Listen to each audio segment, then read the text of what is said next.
What's up guys, Baer here, and in today's video we're going to be replacing this old Tecumseh engine on my Craftsman 24-inch snowblower with a brand new 6.5 horsepower Predator engine from Harbor Freight.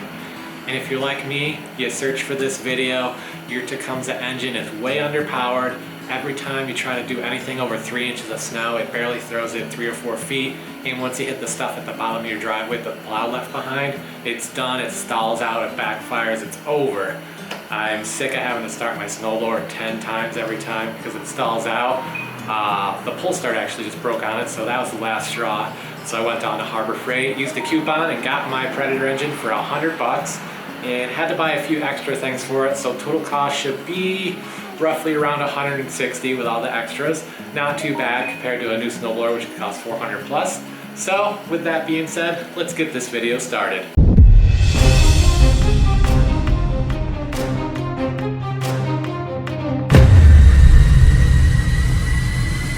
Before we get started taking the engine off the chassis, let's go over some of the parts we're going to need. Since the old Tecumseh engine actually has a dual shaft and the Predator engine has a single shaft, we're going to have to do some adapting.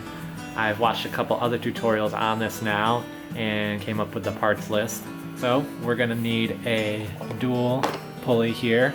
It's a 3/4 inch shaft keyway pulley for a V-belt, and the model is the 2AK27 by 3/4 inch shaft. You can find both the pulleys I have in this project on Electric Motor Warehouse or Amazon or anything. Electric Motor Warehouse is an awesome store for all your weird little parts needs for projects like this. About $40 for both of these pulleys. They came within a week during holiday season, which is pretty respectable. Next we got a single pulley, same 3/4 inch shaft keyway, and the model is AK20 by 3/4. I'm definitely going to link every part I used in the description, so don't worry if you missed this video. You don't have to worry about pausing it right now and writing this down. And of course, there's always the possibility that these parts might not work with your particular snowblower. Next, you're going to need some Threadlocker. I've got semi-permanent Threadlocker just in case I ever have to take the engine off. I don't want it to be permanent. Got this for Harbor Freight for like $2. Probably will never finish this bottle in 20 years because I barely use Threadlocker on anything. But yeah, grab some Threadlocker because on the Predator engine, the mounting holes are not threaded, and on the Tecumseh, they are threaded. So you're gonna have to buy some bolts, which is the next thing I'm gonna show you everything you need for that. We've got a small little pile of bolts here, 5/16 by 2 inch bolts, 5/16 washers, and the accompanying 5/16 nuts here with the, what is that, locking thing on the end, the little plastic stuff, just to be safe, because of course this is going to vibrate a lot and I don't want this to come loose, the engine get loose, and it's a possibility the belt could come off, tear, do anything like that. So just want to make sure everything's locked down nice, and with the Threadlocker on top of that, we should be good to go for many years. For the belt, we're going to be using this Phoenix V-belt model 3L280. You notice the belt isn't in here. So this is actually after I already filmed the rest of the video and broken the engine now. I found out the belt I originally wanted to use, it was an automotive belt, 29-inch rib belt. It was just a little too big, so it slipped under heavy load. So I found this belt at Tractor Supply. I think it was about $8, and super hard to get on, super tight, but definitely I feel a lot more torque when it's under heavy load, and it actually pushes very well now. So it's totally up to you which belt you want to use, but this Phoenix one definitely fits very well. It's just a pain to get on. It's going to take you probably 15 minutes to pry this thing on. And as far as longevity goes, I don't know how long this belt will actually last. I don't know what it's actually for, if it's for like an electric motor installation, lawnmower, automotive or anything, but we'll see. Definitely fits exactly how I wanted it to fit, so I took a chance on it. Last thing we're going to need is the engine itself, of course. This is the Predator 6.5 horsepower 212cc overhead cam engine. I watched probably 20 or 30 different videos on people doing the same project I'm doing. My biggest problem, of course, is once it gets over 8 inches of snow on my old Tecumseh, it really sputters down. You're going to throw the snow like 3 feet with that. A lot of people doing this project, you get a good 10 or 20 feet off of that in wet, heavy snow, which I'm really hoping the stuff at the bottom of my driveway, the plow, slush, and all that, will actually get thrown very far, because that's where my snowblower stalls out the most when I need it the most. So, that's all the parts we need. Now let's go over some of the tools we're going to need. Some of the tools you'll probably need. A basic 3/8 inch ratchet's at, or you could use a 1/4 inch, or you could use a 1/2 inch. It's up to you. I'm sure you're gonna need some kind of penetrating lubricant. Like mine, I stick mine in all that heavy, slushy, wet, salty snow down at the bottom, so I'm sure there's a lot of rusted on bolts that I'll have to use this on. Some kind of hammer. I'm sure you're gonna need a hammer in this project. Once again, something's probably rusted on somewhere. Jack stands. We're gonna have to tilt the snowblower up and put the jack stands under the axle so we can take the plate off underneath to get to the mounting bolts for the engine. If you don't have jack stands, you can probably find anything to use. You can use a jack, you can use a board, anything that's secure enough so you feel safe. You know, snowblower is like 200 pounds. It's not gonna kill you if it falls on you, but it's definitely gonna hurt. And of course, you might need the blowtorch to loosen up some bolts, but be smart with it. Don't use it around the gas lines. I'm probably not gonna use this until I take the engine off completely, just to be safe. And of course, with that being said, you definitely wanna drain the old gas out of the engine. Be respectful for your local scrap yard. Take the engine oil out and the gas and any other fluids that could be in there. Last tools you might possibly need. I know we're gonna have to do some work with the shift knob. We're gonna have to reverse it, and I hear there's a pin you might have to grind down, so you could possibly need some sort of grinder. I use air grinders, you can electric grinders, whatever you need. Maybe a cutoff wheel, so be ready with that. Also, if you wanted to go wild and not use any hand tools, you could use an air ratchet, which I'm not gonna do today. But so I think that'll be all the tools we're gonna need for the project. So with that being said, we're going to start off with tilting the snowblower forward, putting the jack stands on, and getting that plate off. Let's do it.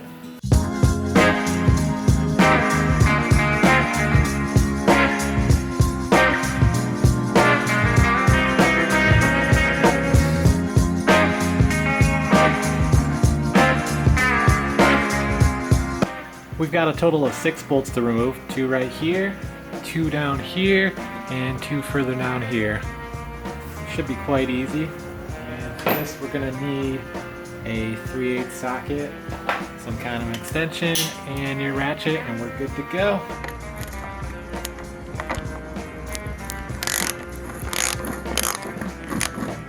I've actually painted this thing a couple times now, so the 3/8 might not fit as good as it should on here, so just have to tap it on with a hammer here and there, but other than that, it should be quite easy to do.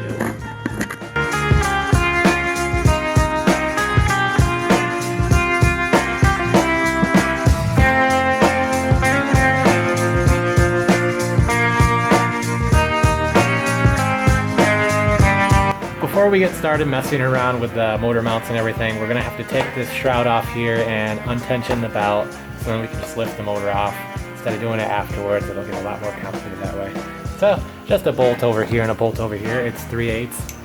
And mine was a little rusty when I loosened it up prior to the video, so be a little careful with it, don't strip it out. I actually had to use a bolt remover from Harbor Freight to get it off. A lot of work. Got her off. That one off.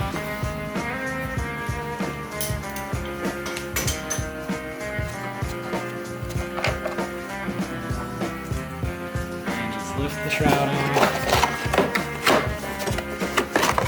And there we go. There's the insides here. Just have to remove this pulley. All we're going to do is remove this belt for now. That way it's a lot easier once we get the engine off. Just slip it right off. No belt in the way or anything. So just move that aside here. And now we are good to go to take the engine mounting bolts off. While we're right here, we're gonna have to take this tensioner off and all this stuff and put it on the new engine. We're not gonna reuse any of these pulleys, but while we are here, we definitely wanna measure the distance from the engine block to the pulley here so we can line these belts up very well. So we're just gonna grab a tape measure real quick and get those measurements.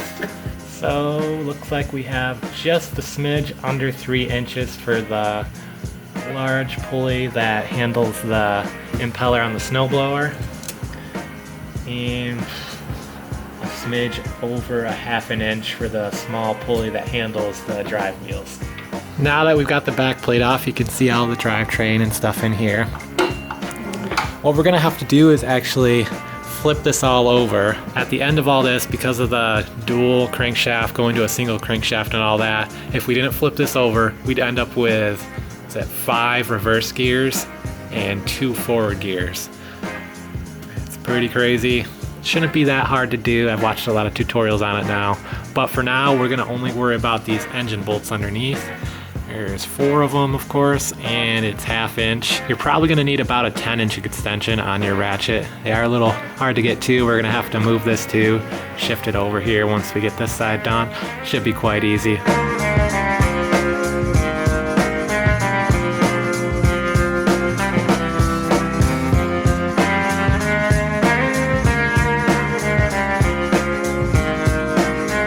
Now we can safely remove the motor here. Off. And of course, lift with your back. This is probably like 30 pounds. It's not crazy heavy, but don't want to injure yourself now. Before we bolt the Predator engine on and get it all complicated in here, we're going to take care of the innards here, flipping everything around. What we're going to have to do, we're going to take this whole shaft assembly right here, unbolt it on both sides, and flip it around so this side will be over here now. We're going to have to come under here, this little guy, and flip it over so this arm will be on this side. We're gonna come up here, unlock this shaft here, and flip everything around on here. This whole process is because the old Tecumseh engine had the 2 shafts on it. One spun counterclockwise and one spun clockwise. And now we're gonna only have a single shaft. So we have to reverse everything, otherwise, like I said before, we'll end up with 5 reverse gears and 2 forward, which you could get away with if you really wanted to skip this whole part, but you never know. I don't want to do that. I definitely want to have the high-speed gears when I cleared the drive off and I need to drive the snowblower fast, and I want to have the slow ones when I want to creep along. I want to have it all again, so we're going to do it the hard way. So we're going to start with this bolt first, which will free up the dry selector gear and free up some things under the ears so we can move some things around a little easier. Just simple 3/8 bolt. This one is a little rusty on mine. It probably will be on yours because it's exposed. Take your time, don't strip it out.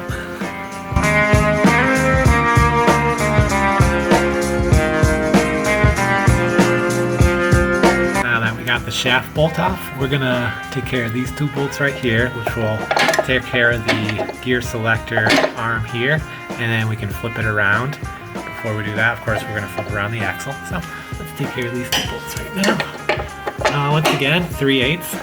Pretty awesome. We're getting pretty lucky with all these bolts, being 3/8 or 1/2 inch so far. Nice and easy. Kind of like working on a Honda where everything's 10mm.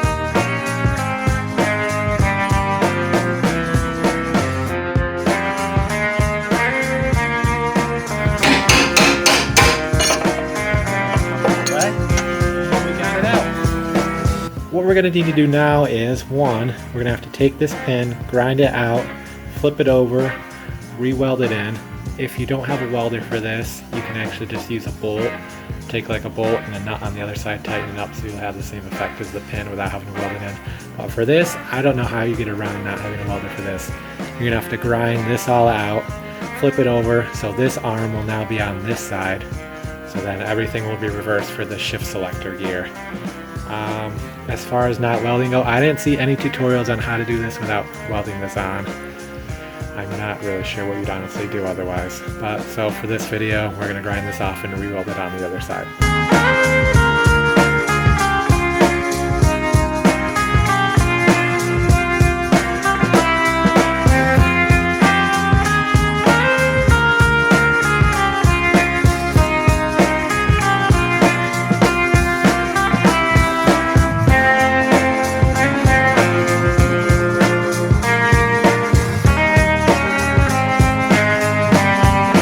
So that wasn't that bad. It took me about 5 minutes of grinding to get that one out, and the pin actually I just hammered out really easy. Really crappy tack welds on that. I don't know if you can see them, but so now we just have to flip everything back around, do some tacks on the pin, do some tacks on the shaft, and we'll be good to go. And I'm going to be using my Harbor Freight flux welder. It's like the $100 one. Does an okay job. Definitely not something you're going to want to use if you want to do professional welds or anything, but for little handy jobs around the house, it's definitely an awesome tool to have, especially for only $100. Really saves the day sometimes. So, I forgot a few tools you'll probably need. You're definitely going to need a pair of vice grips if you're doing this by yourself, because as you try to unbolt this, the whole assembly is going to rotate. And you're also going to need a 1/2-inch wrench or another ratchet with a 1/2-inch socket on it, up to you. Of course, if you have 2 people, you could probably forego any of these and it'd be a lot easier, as long as someone can hold the snowblower in place while you rotate it and all that stuff. But for now, I'm 1 person, so I have to do it this way. So I've got the vice grip locked in place, and we're gonna come on the other side now, put our ratchet up, and get this thing unbolted.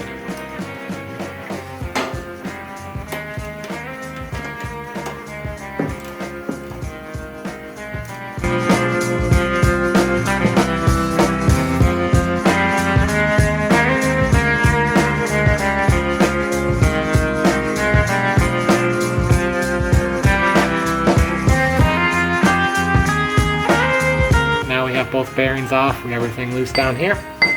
So before, the shaft looked like this. All we're gonna do instead is flip it over like this. Nice and easy. So now the pin will line up on this side and everything is reversed. So we'll have our 5 gears forward and our 2 reversed, just like we were before. So now we just have to put everything back together the way it was. Super simple, and then we can get to welding. Now we're just gonna place this back inside, just the way I want it out. Hopefully it all goes back in okay.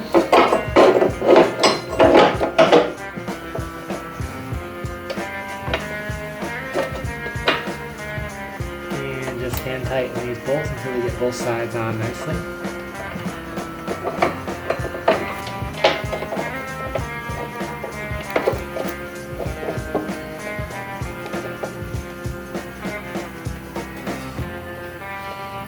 Alright, we got both sides hand tightened, so once again, I'll clamp on the vice grip on here so we can tighten up both sides. I have no idea what the torques on it were. If I were to guess, it would probably be around 20 to 30 foot-pounds. It was fairly tight.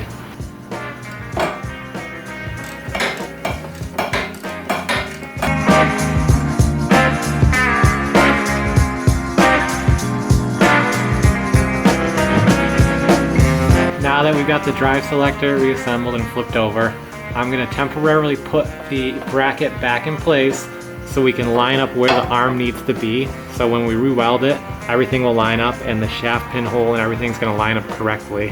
Otherwise, you might be left with a mess where the whole drive selector arm doesn't line up right with the gear selection brackets here.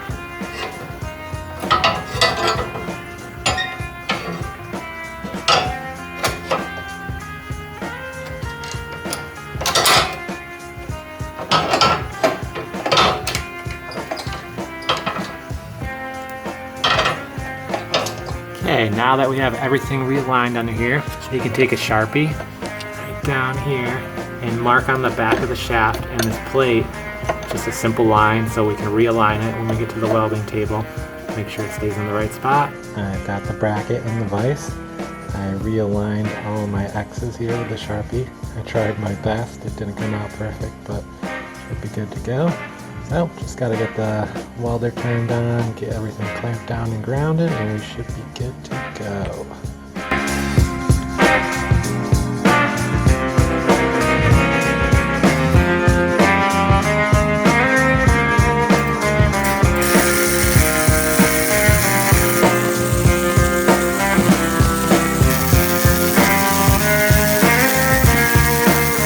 Now that we've got the shaft welded onto the bracket, we can take our pin and hammer it through like it was before, just opposite side now, just like the bracket.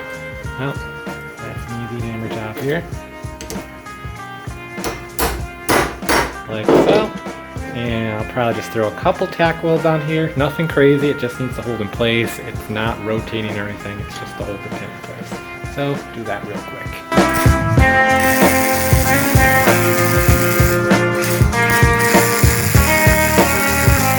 Let's put this back together now. So, this little back here, it's going to go through the bracket.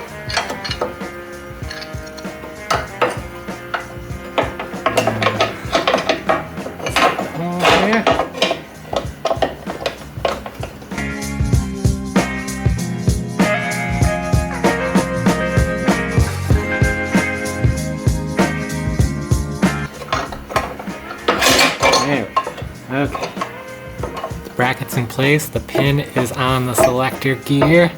Just have to re-bolt this in place. Put the new pin in and get the dry selector shaft on there like so.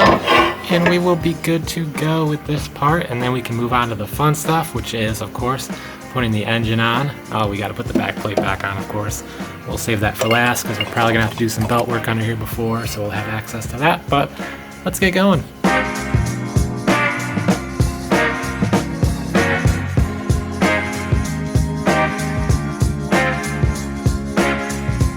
We got the bracket bolted up properly. Now we can take the drive selector shaft here. Take the bolt. Put it back in place. Thank goodness I did the marking on the back of the shaft because everything is actually lining up perfectly, which usually doesn't happen in my case. I know how to fix a few things, but I definitely make a lot of mistakes in the process.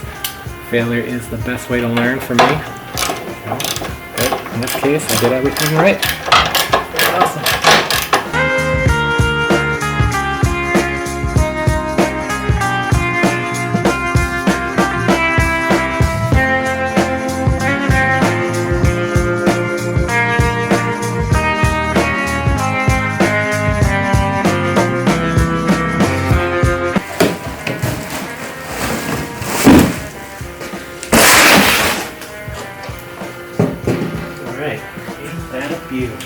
So, first things we gotta do, we have to add the oil before we put it on, make it a little easier. It's 10W30 that we need, which of course I always have that around. I put that in the truck all the time.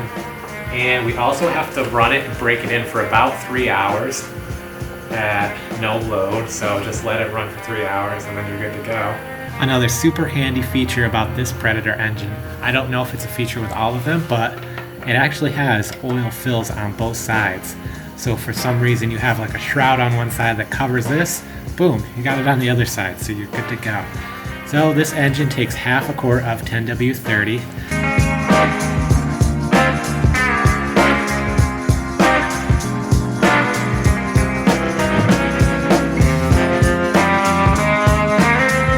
Now comes the fun part. Let's throw the engine on the chassis.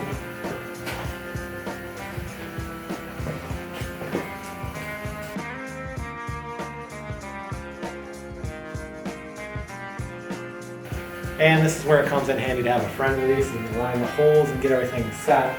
But I'm by myself, so I have to make do with what I got.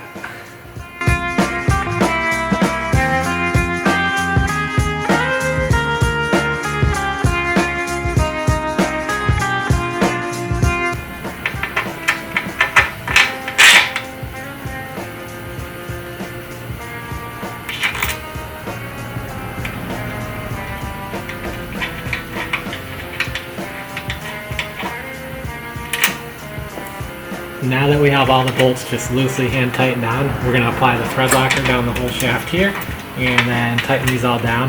Once again, I have no idea what the torque was on these, but I mean, for an engine you want to go pretty wild. I'd say probably 30 to 50 foot-pounds at least. I don't think this aluminum is going to crack, but I guess you never know. But I'm definitely going to go like 30 to 40 on this for sure.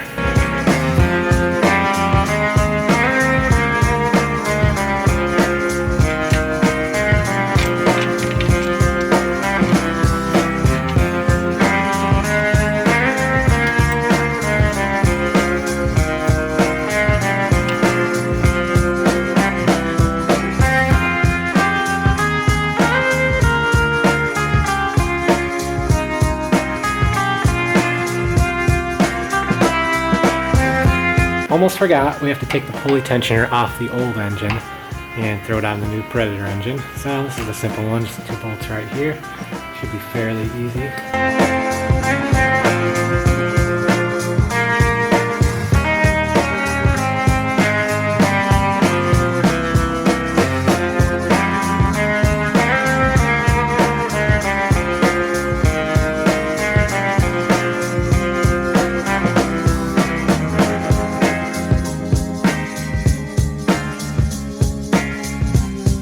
Now that the tensioner is perfectly in place here, we can take our first pulley, this is the drive pulley for the wheels, and slide that right on the keyway here, like so. Not going to tighten anything up yet. And here's why you bought a dual pulley, because if you didn't, this shaft is actually probably about 1 inch too short. So using the dual pulley, you'll still have the bolts tightening on the keyway, but you'll have enough space now, so this will line up correctly on here. Your other options, if you really want to go crazy and not use a dual pulley, you could actually weld 2 of these together and do it that way, but this is way easier. This thing only costs $20, and this one's only like 10, so way easier this way, I'll tell you that. So before we put the second one on here, I'm going to put the new belt on.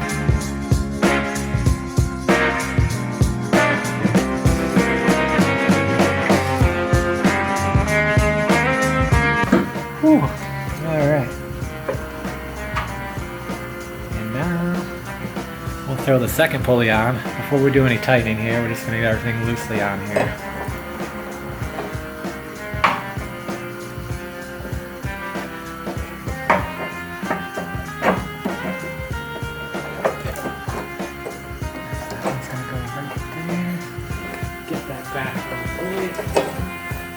Okay. Everything looks great. Now we can get our tape measure out and measure the exact distance. If you remember from before, go for about smidge over 1/2 inch, which we're right on target. And this one, this.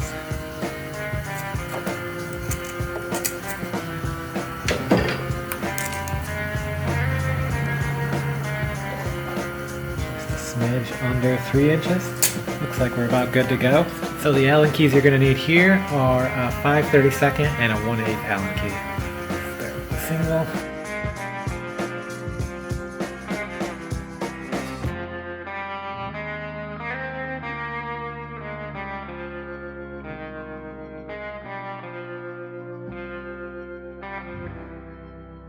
And we're on the home stretch now.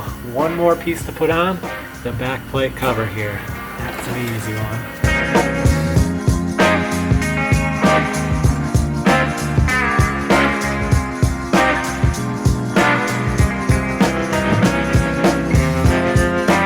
Last step, let's take it off the jack stands.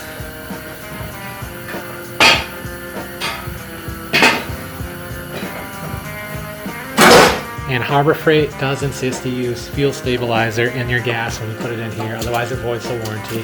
Definitely read through the owner's manual. There's a lot of things that'll void the warranty. You're supposed to clean the air filter every 3 months, start it every 3 months, run the fuel stabilizer, make sure there's enough oil.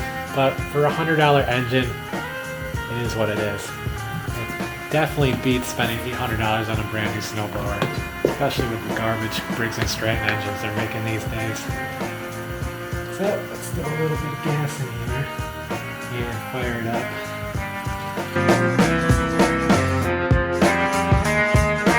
Got her all gassed up. We're gonna go through all the starting procedures. So the original footage I had looked like crap. It was pitch black out, of course. Couldn't really run this thing too loud, so decided to do it the next day during daylight.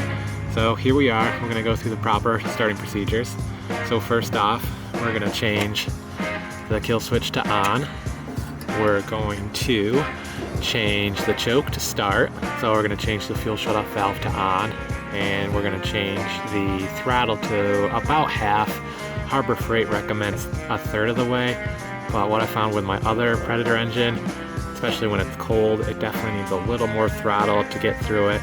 And as far as choke goes, we're going to leave the choke on for about 10 to 15 seconds to give it plenty of time to warm up, because as it gets colder, the fuel gets leaner, blah blah blah, and you need a little more choke time to get it really running properly. So we've got everything set up. Now all we have to do is pull the cord and hope it starts, which of course it's going to.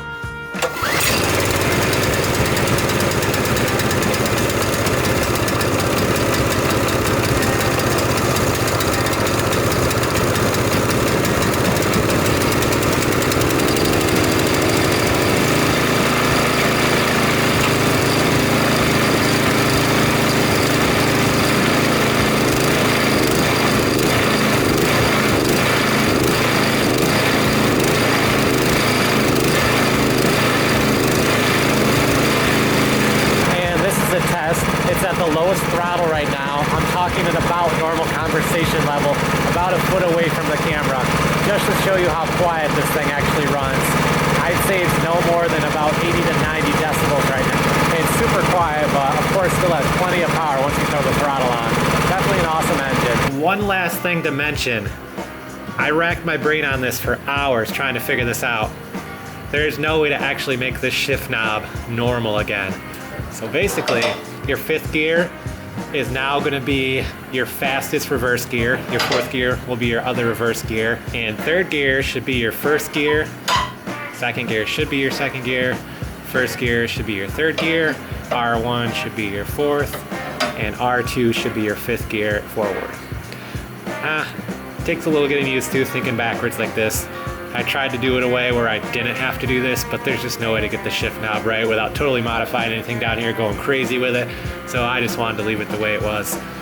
After I did this video and I put this all together, I watched other people's videos to try to figure out why this was reversed. Nobody ever talked about it. They talked about flipping everything around, but they didn't talk about the fact that the shift knob would have been reversed. So hopefully this solves any problems you guys are having with this, because I racked my brain literally for probably 3 hours taking this apart, putting it together, trying to figure out a different variation that would make the shift knob be on the right side, but there's just no way to do it properly without going wild. So Predator engine runs great, and as soon as daybreak hits tomorrow, I'm going to break it in for about 3 or 4 hours, then run it through the paces, check all the gears, make sure they work, make sure the auger works fine, and that's really that. Thank you for coming along with this journey on fixing my snowblower. I hope you guys enjoyed it and learned a thing or two. And if you like it, definitely give it a like. And if you want to see more, definitely subscribe to the Baer family. And if you want to stay in the know for all my future uploads, turn on that notification bell and make sure it's set to notifications on always. And I hope to see you all next video. Greg, Baer out.